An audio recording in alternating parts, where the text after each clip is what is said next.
السلام علیکم، welcome to زرگلاب channel. بسم اللہ الرحمن الرحیم۔ ٹرانسلیشن آف سورہ کہف پارٹ 3۔ اور اعمال کی کتاب کھول کر رکھ دی جائے گی تو تم گناہ گاروں کو دیکھو گے تو جس میں لکھا ہے اس سے ڈر رہے ہوں گے اور کہیں گے کہ ہائے شامت، یہ کیسی کتاب ہے، نہ چھوٹی بات کو چھوڑتی ہے اور نہ بڑی کو۔ کوئی بات بھی نہیں مگر اسے لکھ رکھا ہے، اور جو عمل کیے ہوں گے سب کو حاضر پائیں گے، اور تمہارا پروردگار کسی پر ظلم نہیں کرے گا۔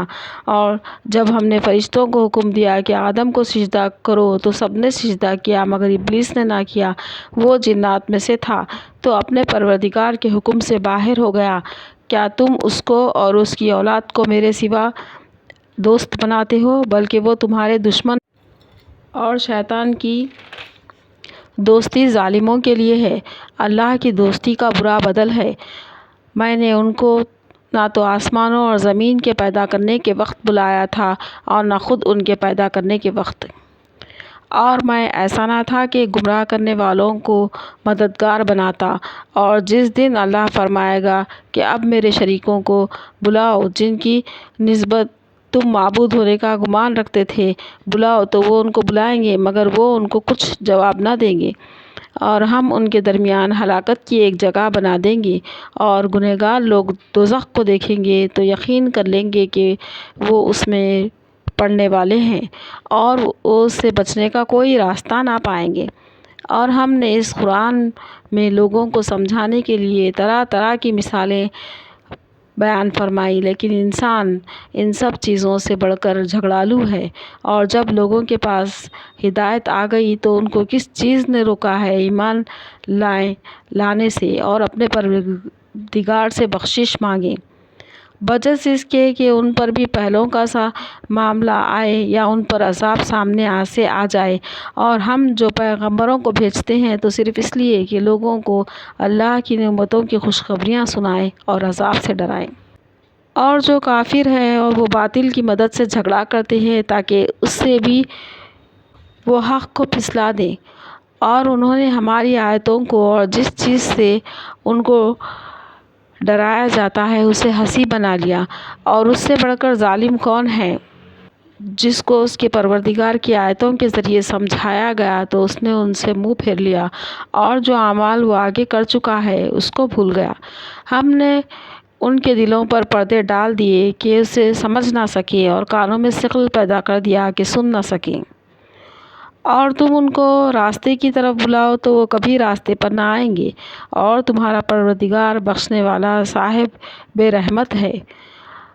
اور اگر وہ ان کے کرتوتوں پر ان کو پکڑنے لگے تو جھٹ سے ان پر عذاب بھیج دے، مگر ان کے لیے ایک وقت مقرر کر رکھا ہے کہ اس کے عذاب سے کوئی پناہ کی جگہ نہ پائیں گے۔ اور یہ بستیاں جو ویران پڑی ہیں، جب انہوں نے کفر کر کے ظلم کیا تو ہم نے ان کو تباہ کر دیا اور ان کی تباہی کے لیے ایک وقت مقرر کر دیا تھا۔ اور جب موسیٰ نے اپنے شاگرد سے کہا کہ جب تک میں دو دریاؤں کے ملنے کی جگہ نہ پہنچ جاؤں ٹلنے کا نہیں، خواہ صدیوں چلتا رہوں۔ اور جب وہ دونوں دریاؤں کے سنگم پر پہنچے تو اپنی مچھلی بھول گئے، پھر اس مچھلی نے دریا میں سرنگ کی طرح اپنا راستہ بنا لیا۔ جب آگے چلے تو موسیٰ نے اپنے شاگرد سے کہا کہ ہمارا کھانا لاؤ، اس سفر سے ہم کو بہت تھکان ہو گئی ہے۔ اس نے کہا، بھلا آپ نے دیکھا ہم نے چٹان کے پاس آرام کیا تھا تو میں وہیں مچھلی بھول گیا، اور مجھے آپ سے اس کا ذکر کرنا شیطان نے بھلا دیا، اور اس مچھلی نے عجیب طرح سے دریا میں اپنا راستہ بنا لیا۔ موسیٰ نے کہا، یہی تو وہ مقام ہے جسے ہم تلاش کرتے تھے، تو وہ اپنے پاؤں کے نشان دیکھتے دیکھتے لوٹ گئے۔ وہاں انہوں نے ہمارے بندوں میں سے ایک بندہ دیکھا جس کو ہم نے اپنی رحمت خاص سے نوازا تھا اور جسے ہم نے خاص علم بخشا تھا۔ موسیٰ نے ان سے، جن کا نام خضر تھا، کہا، جو علم اللہ کی طرف سے آپ کو سکھایا گیا ہے، اگر آپ اس میں سے کچھ بھلائی کی باتیں سکھائیں تو میں آپ کے ساتھ رہوں۔ خضر نے کہا کہ تم میرے ساتھ رہ کر صبر نہیں کر سکو گے، اور جس بات کا تم کو علم ہی نہیں اس پر صبر کیسے کر سکتے ہو؟ موسیٰ نے کہا انشاءاللہ آپ مجھے صابر پائیے گا اور میں آپ کے ارشاد کے خلاف نہیں کروں گا۔ خضر نے کہا کہ اگر تم ساتھ رہنا چاہتے ہو تو شرط یہ ہے کہ مجھ سے کوئی بات نہ پوچھنا جب تک کہ میں خود اس کا ذکر تم سے نہ کروں۔ تو دونوں چل پڑے، یہاں تک کہ جب کشتی میں سوار ہوئے تو خضر نے کشتی کو پھاڑ ڈالا۔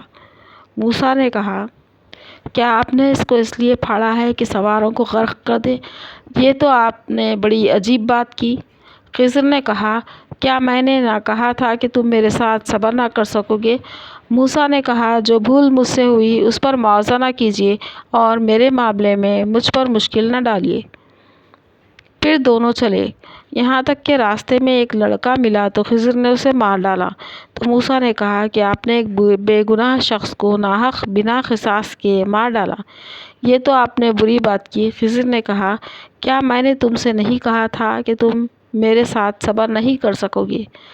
انہوں نے کہا کہ اس کے بعد میں پھر کوئی بات پوچھوں یا اعتراض کروں تو اپنے ساتھ مت رکھیے گا کہ آپ میری طرف سے عذر کو قبول کرنے میں حد کو پہنچ گئے ہیں۔